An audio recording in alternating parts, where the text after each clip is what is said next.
clauses about setting up an office and hiring people and having a budget and how they report and all of that.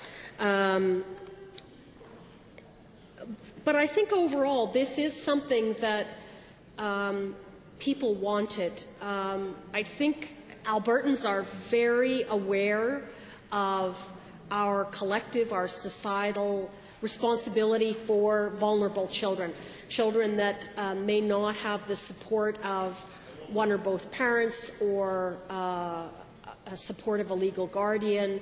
They've come into conflict with the law.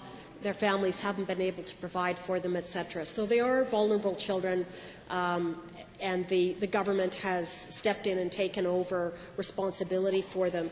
And when we have, so what the advocate does is provide a voice, an alternative that is non-government for a child to be able to go to and say, I don't think I'm being treated right, or I want to have a say in matters that are, decisions that are being made that affect my life. And this is what the advocate can provide for them. And in fact, and I think has provided for them all the way along. And we've had a long history where we've had some really wonderful children's advocates who have worked very hard, and this cannot be an easy job. It just can't, because you're seeing children who really are distressed, and things have not gone well for them. This cannot be an easy job to go to Monday to Friday, 8 to 4, and I bet you this job extends beyond those hours and those days as well. So we've had some children's advocates who've really done a great job on advocating what the government needs to change in order to better look after children that are under their guardianship. But it's always been surrounded by a great deal of controversy, and we've certainly heard from some past children's advocates that the government made it almost impossible for them to do their job, or the bureaucrats working under the instructions of cabinet ministers made it very hard for them to complete their mandate. And they've gone public with that, which in this province is particularly difficult to do. Certain individuals in positions of power in the government have an ability to make life pretty tough for people that go public on them. We've got another bill in front of us that's actually dealing with exactly that issue, with the doctors feeling intimidated by people set on them by the government.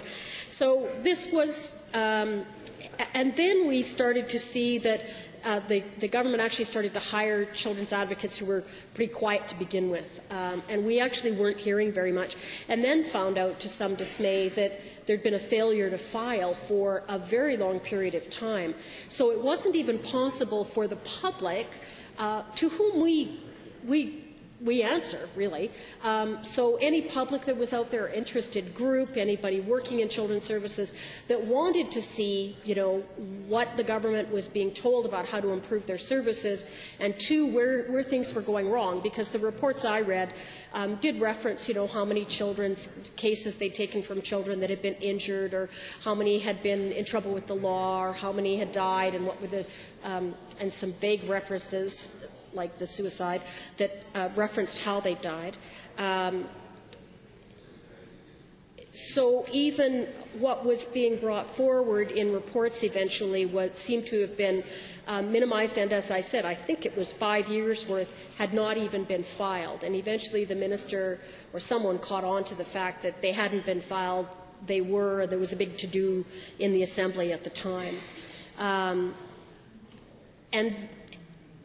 And that caused the most recent round of advocacy from members of this Assembly, but also from people concerned about vulnerable children outside of the Assembly, to advocate to the government that this particular position and the office and support surrounding it be moved out from underneath the ministry and into a position that would make it now the 6th officer that responds to the Legislative Assembly, joining, of course, the Ombudsman, the FOIP Commissioner, the Auditor General, the Chief Electoral Officer, and the Ethics Commissioner.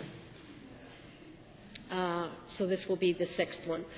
I, in fact, sit on that committee of legislative offices, and indeed they come before us several times a year to put their business plan before us and to get approval for their budgets and to answer questions that we have for them.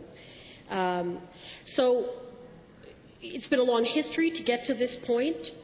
It once again proves that if you advocate consistently and firmly long enough, you will probably manage to change the government's mind. And I'm sure that the presiding minister is very happy to be starting off his stewardship of this particular department with a good news bill, which is what this is.